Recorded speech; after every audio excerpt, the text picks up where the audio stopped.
झारखंड में असम चुनाव को लेकर कांग्रेस और जेएमएम के बीच थोड़ी खटास आई तो कांग्रेस ने लगातार यह हमला बोला कि यहां अवैध खनन हो रहा है। कांग्रेस के जो प्रभारी हैं के राजू, उन्होंने भी सवाल खड़े किए। उसके बाद प्रदीप यादव ने सीधे गोड्डा को लेकर और बालू के अवैध खनन को लेकर सवाल खड़े किए। उन्होंने राजद के मंत्री संजय यादव पर निशाना साधा। अब संजय यादव खुलकर सामने आए।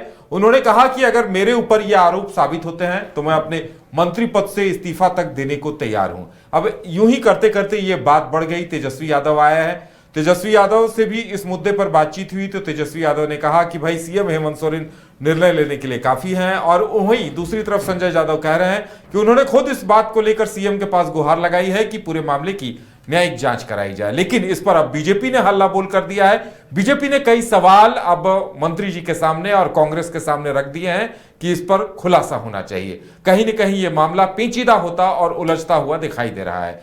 ज्यादा जानकारी के लिए इस वक्त हमारे साथ हमारा सहयोगी मदन है। मदन, देखिए यह मामला पेचीदा हो गया है, उलझता दिखाई दे रहा है। बीजेपी ने एक चुनौती सी दे डाली है सरकार को, कांग्रेस को और प्रदीप यादव को भी। बिल्कुल, देखिए जिस तरह से टकराहट की स्थिति कांग्रेस और जेएमएम के बीच देखने को मिली थी, अब उस बीच राजद और कांग्रेस की एंट्री हो गई है। यानी कि सीधे तौर पर कहें तो टकराहट जो है आरजेडी नेता और कांग्रेस के नेताओं के बीच भी देखने को मिल रहे हैं।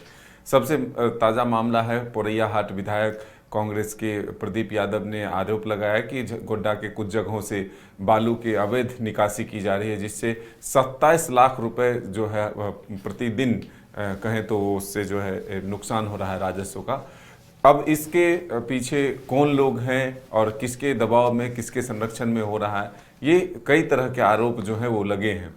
तो सीधे तौर पर एक दूसरे पर हमलावर हो गए। वहीं उसी जिले से और गोड्डा से विधायक और मंत्री संजय यादव जो कि आरजेडी कोटे से हैं, वो हमला करते हुए कहते हैं कि गोड्डा के सिर्फ एक इलाके से ही बालू की अवैध निकासी नहीं होती, बल्कि गोड्डा के कई जगहों से पोरैयाहाट या फिर महगामा अन्य क्षेत्रों से भी निकासी होती है। तो इस पर क्यों नहीं बोलते हैं?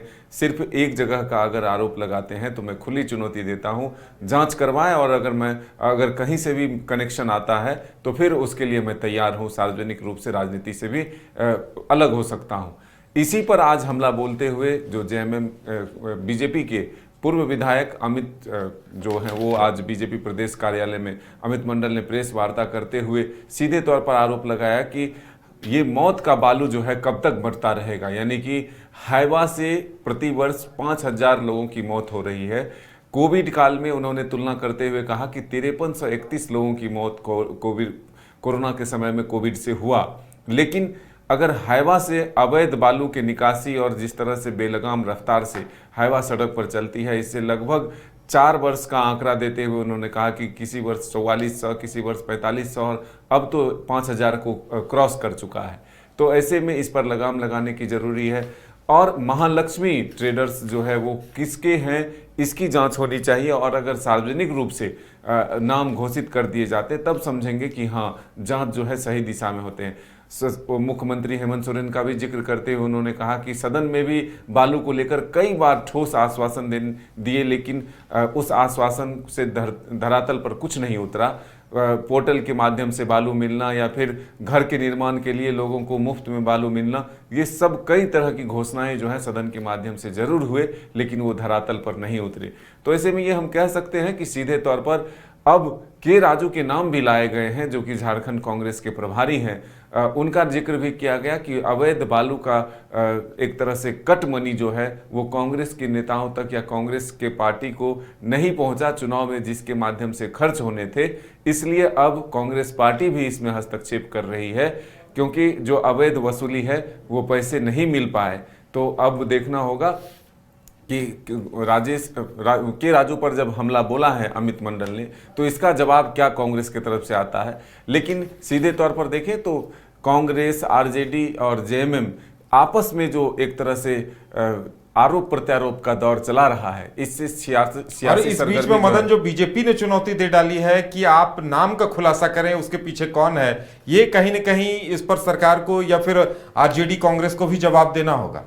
बिल्कुल देखिए, अमित मंडल ने उस कंपनी का नाम बताया जिसके माध्यम से वहां पर अवैध निकासी की जा रही है जी। तो अब ये बड़ा सवाल है कि आखिर वो जो नाम है वो किसके संरक्षण में चल रहा है। अगर सरकार और आरजेडी या फिर कांग्रेस इसका उजागर करती है तो जरूर आपस में खींचतान जो है वो और बढ़ेगा। और जो आरोप विपक्ष के द्वारा लगातार लगाए जाते रहे हैं कि अवैध बालू का कारोबार जो है पूरी तरह से पूरे राज्य में फल फूल रहा है, तो इस पर कहीं ना कहीं मुहर लगता हुआ नजर आएगा। चलिए, अब देखने वाली बात यह होगी कि इस पूरे प्रकरण की परिणति क्या होती है और निकल कर आगे क्या कुछ आता है। आरोप प्रत्यारोप का दौर थमता है क्योंकि अब आरजेडी और कांग्रेस भी इस पूरे मसले पर आमने सामने दिखाई दे रहे हैं। ऐसे में इंतजार हर किसी को इस बात का है कि क्या सीएम हेमंत सोरेन असम से लौटकर इस पर एक्शन लेंगे, क्या खुलासा करेंगे, या फिर क्या इस पूरे मामले की न्यायिक जांच होती भी है या मामला ठंडे बस्ते में डाल दिया जाएगा।